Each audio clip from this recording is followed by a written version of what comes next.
welcome back to my channel. Today I have Basil with me. She's just gonna be hanging out on my shoulder. I'm gonna give you guys some tips and also some suggestions to keep your bird warm during the winter months. As some of you guys know, I live in Canada. Not every province and city are cold, but I would say most are, but not. I mean, obviously if you go to British Columbia, it tends to be a bit warm over there, but overall I think this video might be helpful to some of you guys.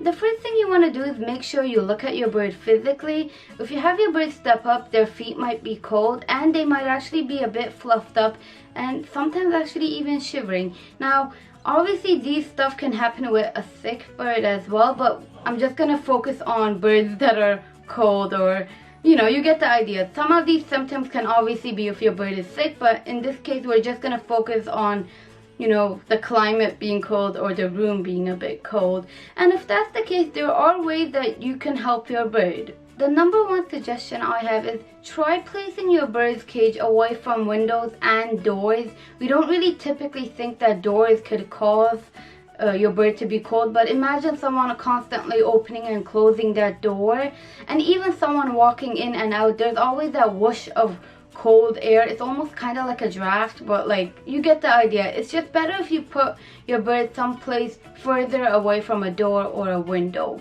The other suggestion I have is actually covering your bird's cages. There are safe materials that you could use. I would not suggest fleece because sometimes birds could peck at it. Try sticking to cotton, even polyester. Those are just better options. When covering your cage, you could either cover it fully or partially. I personally enjoy covering my bird's cage partially. I find that whenever I cover it fully, they are more prone to having night frights because I do have cockatiels. And for me, it just seems like having that partial size seems to be a bit more comforting for them. So if that's not something you're into, maybe cover it fully, maybe try it partially, see what works best for you. But especially if you have cockatiels, if it's completely dark and that little thing, it might just freak them out. So a little bit of airflow sometimes actually could help. I personally, like I said, prefer keeping one side of the cage slightly open. So the one other thing you could do is actually using heating sources. I mean, obviously you could heat up your room or your house, but that might not be an option, especially if you have family members that really don't like it hot. So heating sources might be an option. Now please be cautious about that because it can be a bit dangerous. So I have used lamps in the past, and I'm being honest with you guys, what happened is because I have cockatiels and budgies, they have longer tails. So if my bird, this happened to Blossom actually, she was close to the side of the cage, so think about the corner of the cage, and the lamp was further away, but it was enough for her tail to touch the lamp, if that makes any sense. She actually burned the tip of her tail. It's just feather, there's no nerve endings, it's at the very tip, but you could clearly tell it was kind of burnt. So because of that, I mean, there was no fire, but that just freaks me out. Imagine if your bird just ends up, oh no, like that just freaks me out. So I immediately threw that product away.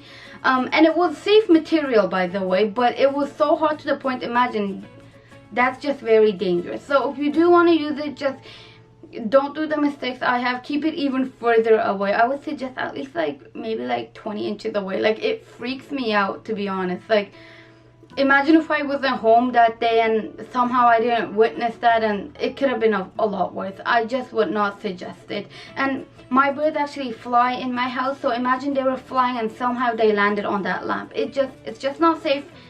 I don't like using it. There are aviaries that depend on it, and I think they do a better job making it safe. I think I was very naive. I didn't do it safely. I would think so. I think there are safer methods, and I use those safer methods. So one of the things I do use, I use this kind of, I wouldn't call it a perch, but it's like this square thing. I'll show you guys an image. You put it on the side of the cage, and then you could plug it into an outlet. Make sure the wires, the cable wires, are not close to your bird because they can actually chew it, and then yeah, that's in itself an issue. But your bird could go to the side of this block, if that makes any sense, and you know, they could keep themselves warm when they need it. Now the reason why I would not suggest a thermal perch is like this perch. It's the same company, by the way, but I have actually heard people who it could be either the product glitched or their outlet somehow glitched, and that can happen. It might not be the product itself, it could be the outlet, and their birds kind of flew on top of that perch and they end up burning their feet. So again, it's at your own risk.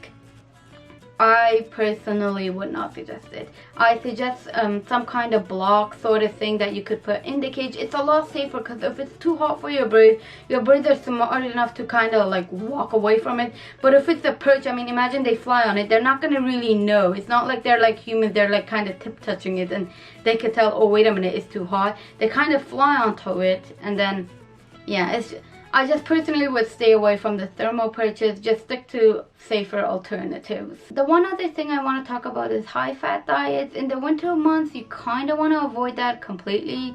Overall, a high fat diet, regardless of season, it's just not good. But please talk to your avian vet, because I know some bird owners struggle with their bird keeping their weight, so it might really depend. I would suggest a diet that's lower in fat overall, and please keep a schedule of your bird's weight. If it's going down considerably, you might need a vet visit regardless, but a lower fat diet is actually preferred. So before I end the video, I want to talk about snuggle huts. I would really suggest you don't use that at all, regardless of what month we are in. You could get crop impaction. I'll show you guys a picture over here, or a couple of pictures. Hopefully YouTube doesn't demonetize me. They really don't like anything graphic. But that's actually what could happen. So basically your bird might think it's a toy, or they pluck at it, they eat it, and you know, a bird's body won't be able to digest that. So it actually ends up getting stuck in the crop, and eventually your bird has difficulty breathing. And if you are a good owner up until then, you might take it to the vet and they be like, okay, we need to cut open your bird. And it's a risky procedure in itself. It's just not worth it. So snuggle huts, any kind of huts, just throw it away. It's just not worth it in my opinion. So this is the end of the video, guys. I hope you guys enjoyed it. Bye bye.